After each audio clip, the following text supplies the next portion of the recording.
this is Steve Kemp with the People Not Titles podcast, and I'm so pleased today to be in downtown Arlington Heights at the world headquarters of DKMO, and we're here with managing partner Ernie Rose.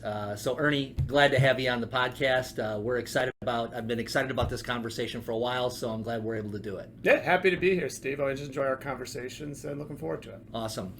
So Ernie, you've been here, has it been longer than a decade? Almost 8 years. I've Okay. been practicing for a decade. I've been at DKMO for about 8 years. Okay, so maybe let's just get into your journey in your profession. Did you decide to go into real estate law right away? No, I went to law school like most undergrads, having no idea what I was doing or why I was doing it. You're just supposed to go to school. Sure. I figured out I was good at tests, so I went to law school. Kind of floated around for a little bit. My wife's a dentist, and she found a job in the Chicago area, and Chicago sounded great. It was 5 hours from home in Des Moines. Okay. So we came out here, looked at a couple firms, and I went to work for a solo practitioner in Geneva. So Okay. started there. He died. In all kinds of different... Yeah, I did everything. Okay, you we did took everything. everything that came in through the door. We did bankruptcies, we did corporate law, divorces, all the stuff I don't touch now. But when you're working for a solo practitioner, you kind of take what comes through the door. So you got a lot of experience in that way. I did, and all those issues sort of relate to what we do in real estate. Sure. We're dealing with probate and divorce all the time, so it gave me a good basis, even though I had to figure out a lot of stuff on my own real fast for not only the substantive areas of law, but problem solving. Where do you go when you don't know the answers? Who do you talk to? So finding the answer to the question as a lawyer is sometimes more important than knowing the answer. Yes, right away. absolutely, especially nowadays. So you said then he passed away. Yeah, Okay. sort of unexpectedly. So my first real managerial role in a law firm was shutting down a law firm. There was no one left to do the Wow. work of the firm. So we probably had 150 active clients. Some of we couldn't do the work, so I had to go into various courts and essentially disengage from our engagement with the clients and go through that whole process. So you're a young guy just starting out, and you're forced to unwind a law firm. Yeah, I'm 25 years old. Wow. Just learning how to do a real estate closing, and 2 days later. Were you married at the time? No. Okay. And my wife did not run away at that point Oh, as wow. I figured out what we were going to do. But suddenly I came home and said, I don't exactly know how I'm getting paid next week. We're going to Yeah, figure but that I'm a out good guy, I together." swear. Yeah. Okay. So I took that and decided to start my own law firm. I'd been through the interview process. I went to a lot of big firms, and I wasn't comfortable. The fit wasn't right for me. Just sort of the structure, the feeling in the law firms was just very different. The hierarchy, and I learned very quickly that I wanted to be involved in the decision-making process, not just the management of the files, but how the firm was run, what the culture was, and with the bravado of a 25-year-old, I decided I'm going to start my own firm. And I talked to a couple real estate brokers that had worked with the attorney. They agreed to try me out, and I ran with that for a little while. And where was that, in Geneva? I sort of separated. So I was doing a lot of short sales. Okay. Sort of the end of the short sale wave. The Yep. attorney before me did a lot of them. So we decided we'd give it a shot, and I worked with a couple brokers that were probably doing, 20 short sales a year each, and that kind of gave me a basis to build my business and try to find other clients. I did some bankruptcy and some divorce, just sort of related areas. Just to, at that point it was a matter of how many closings do I need to do a month to pay my rent, to pay my student loans, and figure things out. So that gives you a great basis point to relate to other brokers who are Absolutely. trying to do the same thing, right? I mean, you were in the thick of it, trying to hustle to make it work. Yeah, and you're constantly pivoting. I mean, I thought I was going to be a bankruptcy attorney because the law was primarily what the law firm did. They did bankruptcy, and I knew how to do it. I'd learned the ropes, and it just found that the modeling of how you get clients, it was difficult for me. It didn't come naturally, but the real estate worked. I could figure out what a transaction looked like. I could relate to people in financial distress, just coming out of my own uncertainty, and I was able to comfort them. And I think a lot of brokers are in the same position where they'll start out doing one thing, marketing in one way, you're confident in it, and you can have the best designed plans, and the market will sort of determine where the work goes. So certainly it helps. So you're a young entrepreneur. What was there something as you were growing up that had you have more comfort with risk? We were poor. That Okay, helped so a lot. that gave you the hustle factor. Yeah, right? and I was the first person in my family to go to college, Wow. and I was comfortable. Did you go to Iowa? I went to Drake for undergrad Drake, okay. in Des Moines, and then I went to Iowa for law school. Okay. So I had a very supportive family. It wasn't sort of the hard and scrabble situation, but we Mhm. never had a lot of money. My parents did the best they could to hide it from us. But Sure. things were tight, and I knew what sort of life I wanted. And my Mhm. parents had I was the fifth boy to come through the family. So I was 10 years younger than my youngest brother, and Are they all boys? all boys, yeah.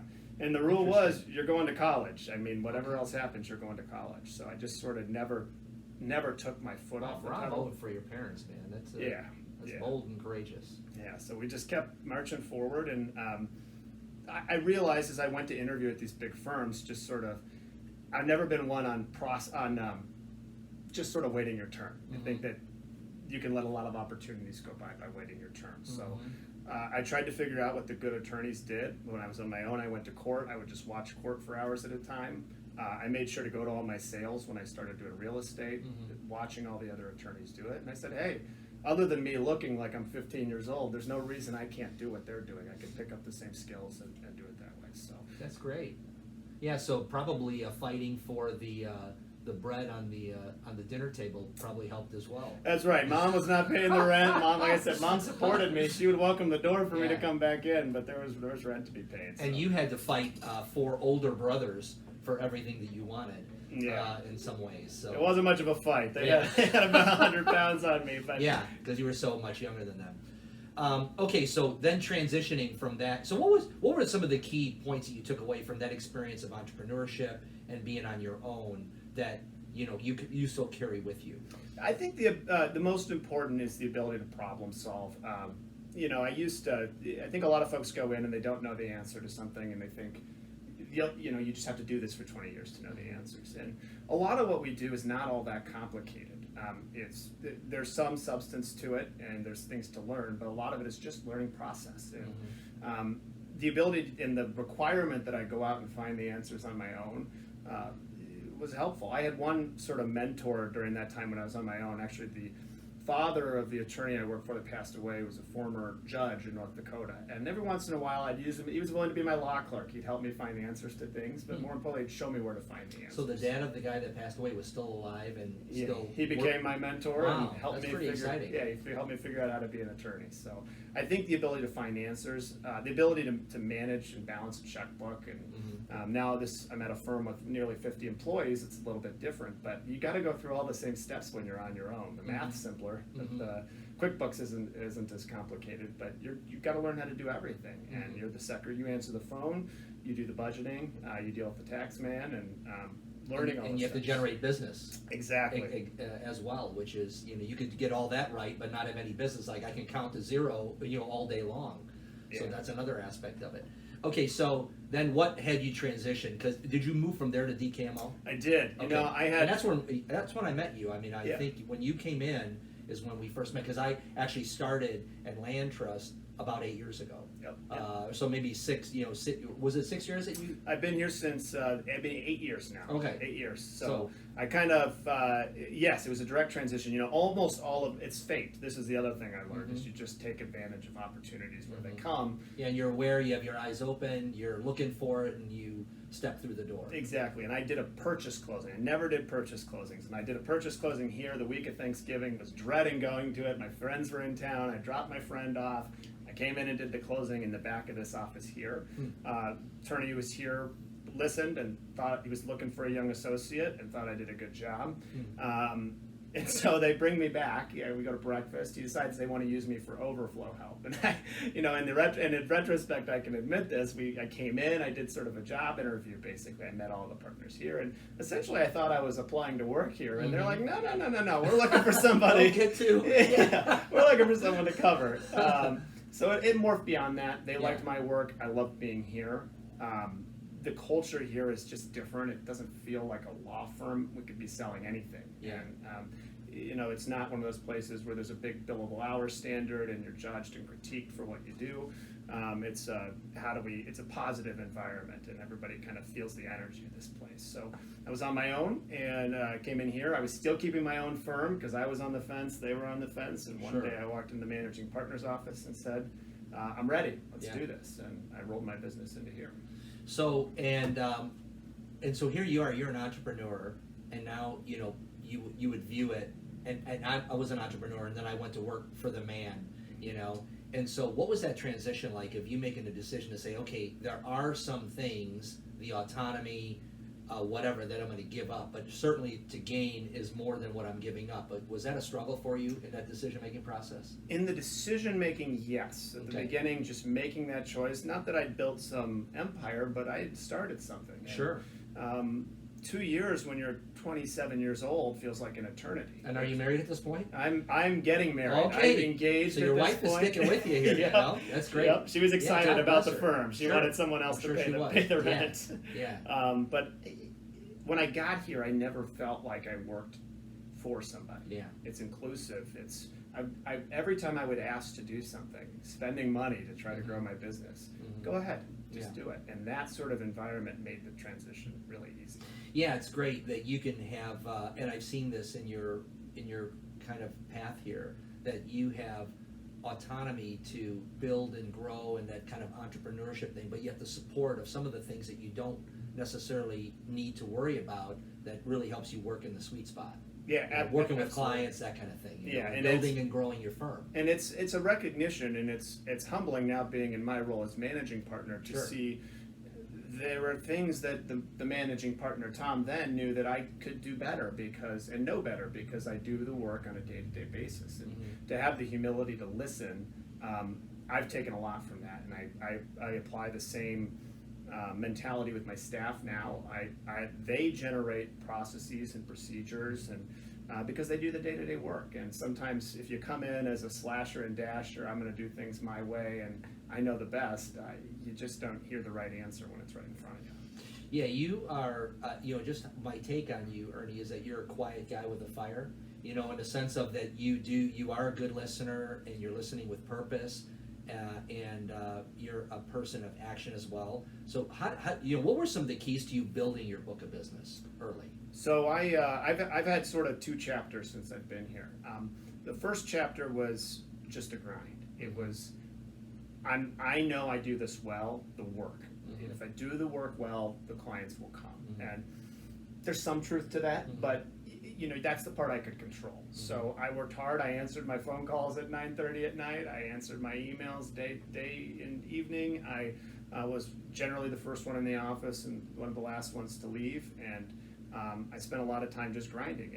And I would find brokers who were looking for something similar. Often similar age to me, starting their business. They wanted somebody with the fire and passion that they had. And I tried to match that. And they worked on the weekends, so I worked on the weekends. So I would say the first 2 to 3 years was simply, nose to the grindstone. If I got invited to a networking event, you guys were at a Blackhawks game, I was coming. You say yes, just say yes and keep showing up. And that's how I started to meet people, which allowed me to sort of expand a little bit. Yeah, so doing a good job and putting in the time. That's it, do the work. Yeah, people say that it takes 10,000 hours or whatever to hone your craft or something.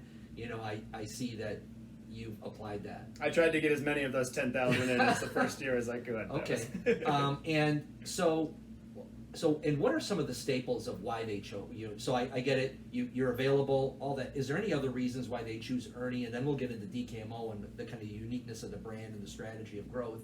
But what are some of the other things that you make sure that your agents get when they work with you?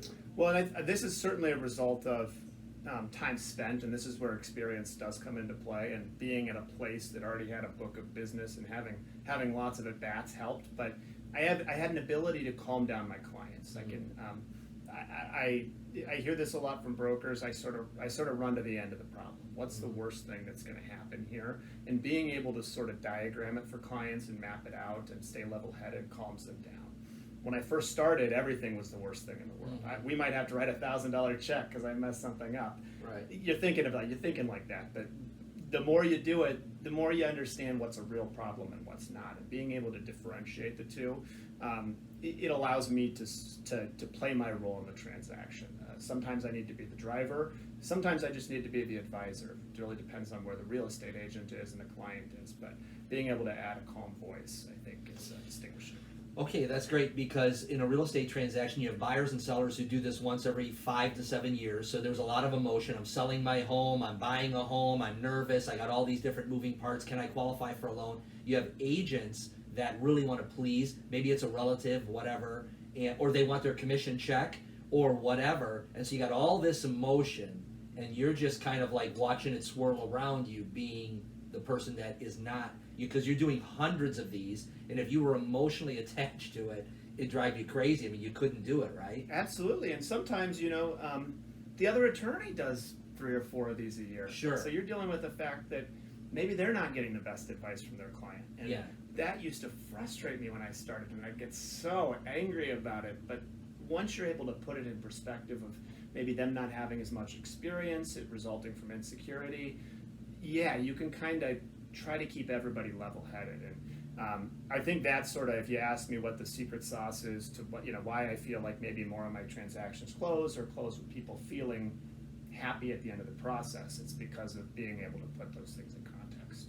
That's great. So we have a unique combination of ambition, entrepreneurship, being able to identify with salespeople, and yet when I'm in the transaction, I am cool as a cucumber type Right. of thing. I mean, that's Most of the time. Yeah. All right. So you built up your business. You're doing great, and now you have this opportunity to a transition from rather quickly from a person who's doing that to becoming managing partner. So what was the decision-making process for you in that? Yeah, so I became a partner 2 years ago and became the managing partner at the beginning of this year.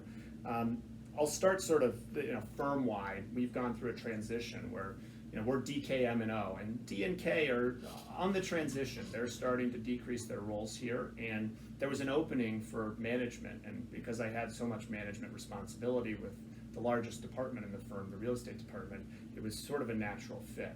And just you look at the fate of it, that here you're with this older guy that's now all of a sudden you're shutting it down, so you have to manage that piece of it, whatever it is, the good, the bad, and the ugly. Then you have your own business, you're managing that. So you can see how that was part of in your DNA already, and now it's coming back up and out. Yeah, absolutely. And but you waited your turn in a sense of that you stuck to it. It wasn't like Mr. Ambition climbing over people. You were just grinding and putting into work, and people notice that. Yeah, and I talk about this a lot.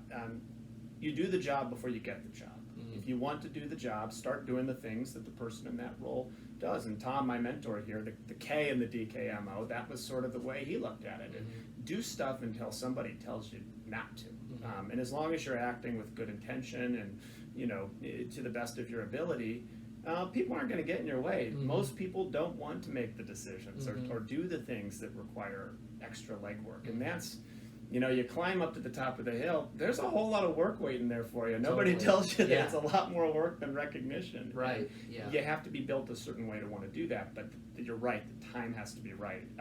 There was a point where I had to be told no. 2 or 3 years into my time, I was given a little bit longer leash. I wasn't ready for it yet. It was still too much about me, Okay. growing my business and my brand. And so they pumped the brakes a little bit, and I learned from that. I could have packed my bags and gone home. Mm-hmm. And there are days where you want to when things aren't going your way. And Right. you don't get reprimanded very often. If you get reprimanded, it doesn't feel great. But So you had some. I just want to real quick here. I just want to make sure we're good on. Sometimes it blacks out. Okay, we'll pick up again. So you had some.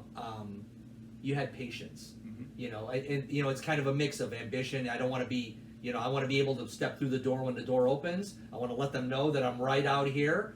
But at the same token, the timing has to be right. Exactly. Yeah. And there's a spot in life for everything. And by the time I became managing partner, I felt like I had maybe even more hours than I needed to be ready for it. But you can go too early. And having people that I trusted to tell me to take a step back and guide me, and that I felt that I could trust them to to. Yeah, they weren't just trying to hold you back. They were doing what's in the best interest. They're trying to say, hey, there's a future here, but it's not now. Right. You know. Right. And when that's hard to hear, but Yeah. when you have the right people telling it to you, it's a valuable life lesson. Yeah, and it takes maturity not to just get butthurt by that and Yep. move on and pack up and look at the grass is greener. You have to say, okay, you have to look at the body of personalities here and go, okay, these are good people.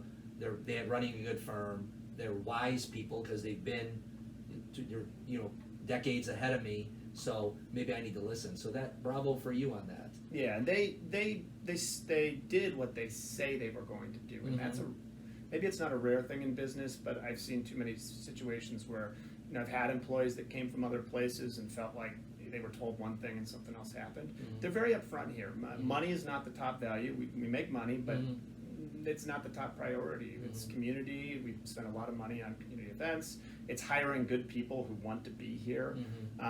Which makes the culture more pleasant when you come in here. People aren't, dragging around or, grumbling or Monday morning this and Friday morning that, type of thing. Yeah, and that's hard in this industry, Yeah. especially on the real estate side, Yeah. because we talk about it. June's going to suck. Yeah. You can make it better or worse, but June is a hard month in real estate. Yeah, And just got through it. just got through it, and July's a little better, but Yeah. it's if you go in with the right mentality and the other things other than the work are pleasant. We take federal holidays here sometimes, which slow down. The banks are closed. We play video games in the back for 3 hours.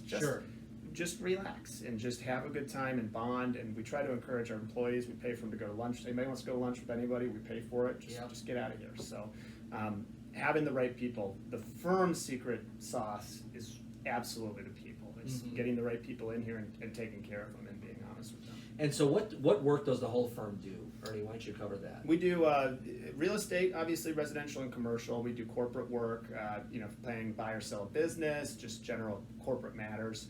We do estate planning, and we do probate, and trust administration. So after someone passes, managing the estate.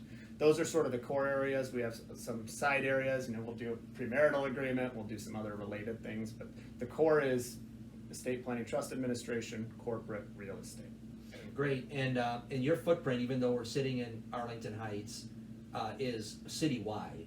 I can't believe I just said citywide, but anyway, because you do a lot of work in the city, you do a lot of work in the western suburbs, all the way up through the northwestern corridor. Talk about maybe the vision that you have for your firm as we go forward here. Yeah, and this is sort of the second chapter, I think, of my time at DKMO, and we're still in it.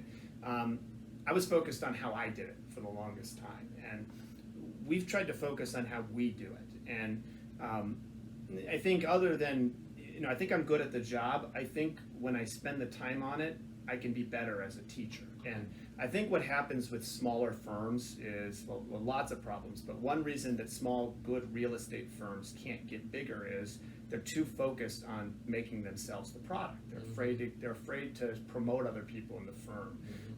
Sometimes for good reason. You're worried somebody's going to run off with your business. Right. You're worried they're just not going to do it as well as you do. And we've spent a lot of time saying, okay, what is it that I do? Let's map it out. Let's look at every step in painful detail of the real estate process. What are the things we do? And let's teach them to other people in the firm. And so we've spent, before our new attorneys interact with the client, they've generally done 6 months worth of training. They've done 30 practice closings at least. They've gone through every tax proration imaginable. So we give them a good foundation. And and you just can't get that at a small law firm if one attorney hires another. They don't have the time. You got to get out there and start hustling, making mistakes, breaking eggs from day one. And so that's a beautiful luxury that when you're building and expanding and unleashing kind of that new attorney potential, which allows you to be more diverse and all that, they're really trained and really honed because you have the bandwidth to be able to do that. Yeah, and it took some, when it's absolutely a benefit of size. It's having somebody always in the office who's able to kind of do that work with them. And there were some, when I was working far more hours when it was just 2 attorneys in our office than I am now, because you have to touch everything, and now we have the benefit of not doing that. So I'd say our attorneys there's always mistakes you have to make. Everybody's going to make the same 20 mistakes becoming an attorney, and Yes. We try to have them make 10 of them in the office when practicing before they get out in the real world and they're interacting with clients. So when things get rough like that, and there are mistakes made, because we all make them, what happens? What's your how do you show up in the mistake phase? We write a check. I mean, we deal with our clients in an open and honest way. There is some, we make it right.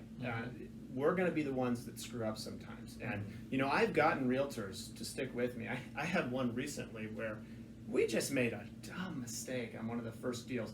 Mental error, not process error, just a mental error. Just one wrong letter in one wrong spot, and it just made a mistake for the client. And we cost the client money, and we refunded the attorney fee immediately, which was more than the money and time that we had cost them. And the broker was so impressed by how we handled the mistake that she keeps sending us business because she saw what would happen in the worst circumstances. I think realtors and clients want to work with us not because of how we handle the easy file, but because of how we handle the mess up. If you handle the mess up well, That's they know powerful.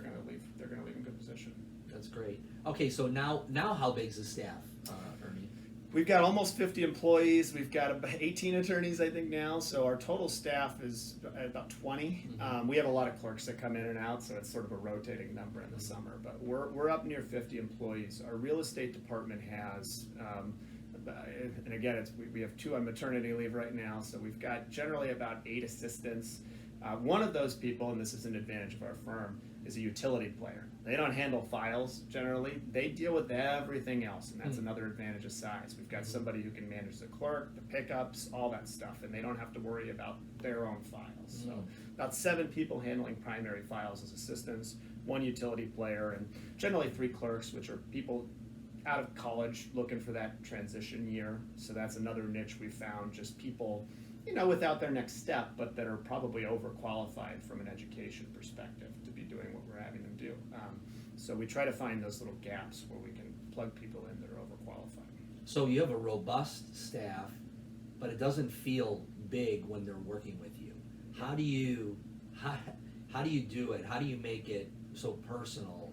How does everyone feel like they're really cared for, yet you have this big team behind you? Yeah, and that's part of the second chapter is you used to think we can't let people know how big we are. We got to seem small because they want their client to have attention.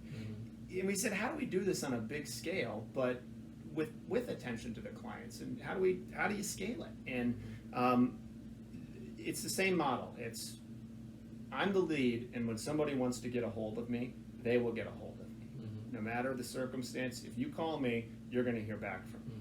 I generally have a team So of. it's not like you're in Aruba filing your fingernails and just waiting for the deals to get done and looking at the Excel spreadsheet at the end of the month. You're Exactly. engaged. I'm engaged, and I work every one of my files. I'm the one that checks in when the inspection's up. Hey, how did your inspection go? That's me every time on my files. And the staff will help with certain parts of the process. It's about figuring out what parts they're hiring you for. When there's a big mistake, they want to talk to me. When the basement's flooded the night before closing, they want to talk to me. Yep. At the beginning of the process, the opening questions about the inspection, they want to talk to me. But they don't care who types, who's typing the letter. As long as somebody's looked at it and it's done right, they don't care. Right. Generally, they don't care who's at the closing, as long as the person at the closing is doing a great job and is managing the file appropriately. Yes. So it's been about, instead of me doing all 50 things, finding the 10 things that are most important, doing those well, and training people to do the other pieces at the same level that I would do it. Because if I can't say he did it the way that I would do it, then I got a problem. I need to back their work and be comfortable with what they're doing. So it takes some real training. So how many attorneys do you have? We know the staff piece of it. How many attorneys, real estate attorneys? Yep. 4 or 5 now? We're up to 6. Okay. We have 5 of us do full-time real estate. One does residential and also does commercial real estate, but Okay. most of us are full-time residential. Okay, great. And at what point are they working on your files as well? Okay. Yeah, I Great. have sort of 2 full-time assistants in my firm that you're never sort of required to know. They have a single email address. They have their own emails when they're going out. But Sure. I copy them all with one Yep. email address coming in. They work with me. They cover my closings. June 15th, I can't be in 70 places at once, so they help with that, and they also have their own work. We're very much of the mindset that no one should come in here looking to work on Ernie's files for the next 30 years. We're going to send you out there. We're going to let you be ambitious brokers. people. Yep. Yeah. And if they feel supported and comfortable, and if they leave, they leave. But we make sure that we get our part of the bargain, and they get their part of the bargain, and they feel treated fairly. And they see that I go on vacation and I can leave for a week. And a lot of solos cannot do that. They can't leave. And they, when our assistants go on vacation, they go on vacation. I've heard of places where the work just sits for 3 or 4 days. Here, there's a task set up. You wouldn't even know that someone's on vacation because it's all running smooth. Exactly. It's a different name emailing you, but they know what the next step in the process is. So it's about, but that was the biggest, most time-consuming part, is being able to set out and say, these are the 100 things that are involved. Here's when you time them, how you put them in your system, laying everything out in excruciating detail. That took probably 2 years to get our system in place. So how has the closing table changed, since COVID, particularly where everyone was doing everything kind of remotely or,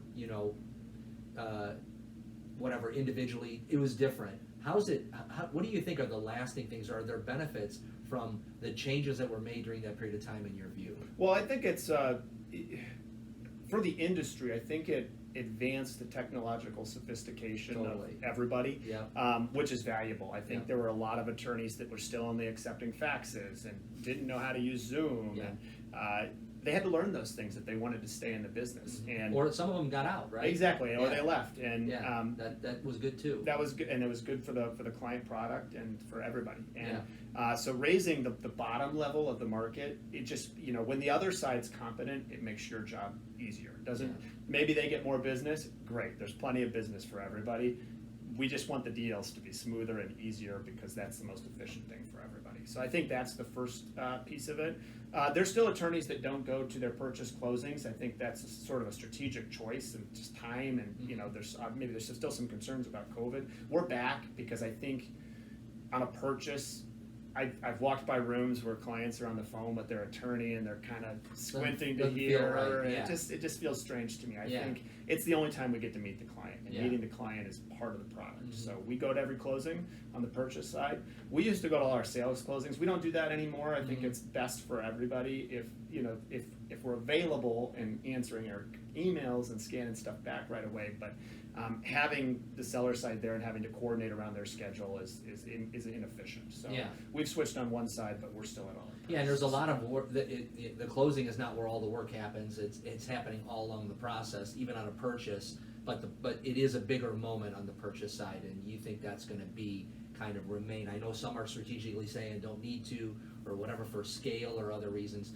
but you see it as another benefit when they deal with a DKMO real estate attorney, is that you're going to be at the purchase transaction. It's certainly value added, and we've had brokers tell us that. And more importantly, we try to value the role of everybody in the transaction. We send treats to people. Hate management companies. We send treats to every management company that we work with regularly during the holidays, because they answer our emails first, and they help us because we treat them with respect. We don't call them yelling, and we recognize them a few times a year.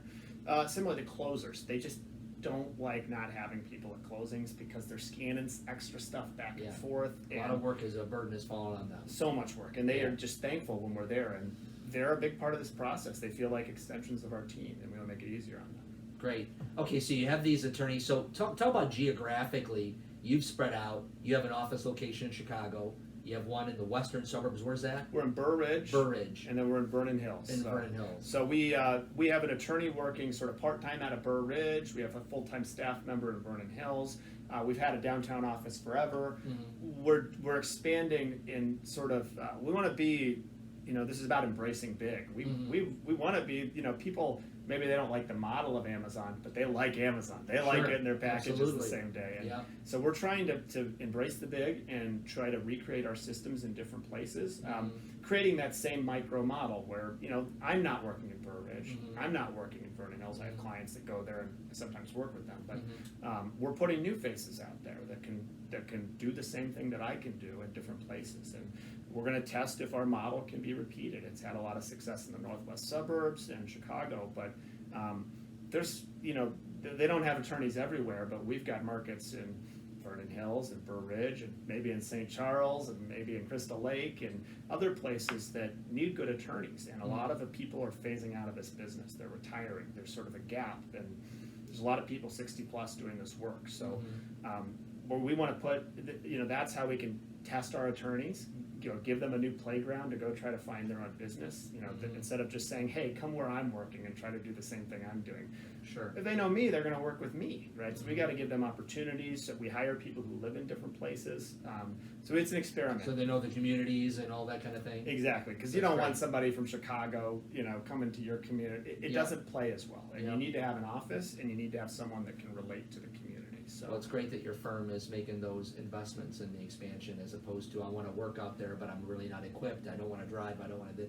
You're really you're showing up in those locations. It's great. And if you give a broker a business card in Oaklawn with an Arlington Heights address, they're just going to laugh at you. Yeah. You need to be there and commit. Yeah. So ask me in 3 years how it's going. Maybe I'll say we're back in our holes in Arlington Heights and Chicago. Sure. But I don't think so. You got some good people, and I think I think it's really. I see that the beginning, at least, the seeds are starting to sprout. Yeah.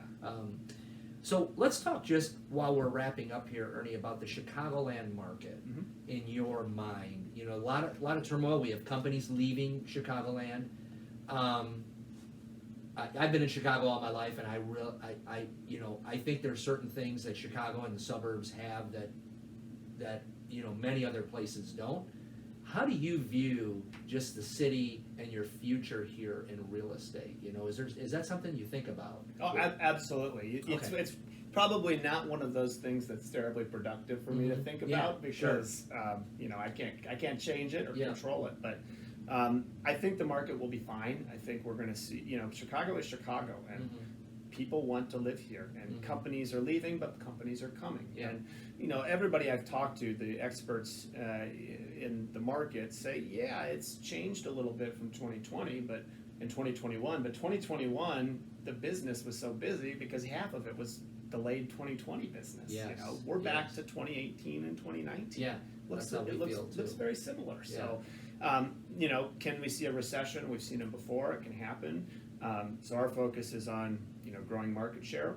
Try to increase your relationships and be ready to handle, instead of having a smaller pool with more business, find more people with less business and create those relationships and control what you can control. Because if people lose their jobs, we can't stop that. If there's a turn to short sales, we can't stop that. But we can put ourselves in a position to handle the market in whatever direction it goes. Yeah, and what I see you're doing is you're investing, you're showing up, you're still providing, you're not cutting staff so that there's less hands on the file. I mean, you're keeping your investment on the quality of the product, which is going to it never goes out of style or out of vogue, right? Yeah, and there are people who make, I'm confident, a lot more money than we do doing the same thing we do. But we do it in a way that's balanced, that's sustainable, that our people enjoy working at, and that's the value to me of that is much more than an extra $30K. It's do the job the right way and make it appealing to the people so that they feel comfortable sending their clients here. Yeah, and people notice that in your work when they talk with someone. It's not always hair on fire. I'm so busy. I'm so swamped. I'm so tired. We don't hear any of that from your firm. It is, like you said, it's as balanced, measured. You're seeing a person in June. It's the same person you're talking to in January. So that's that's a real testimony to just managing your business appropriately. Yeah, and we know internally when there's problems.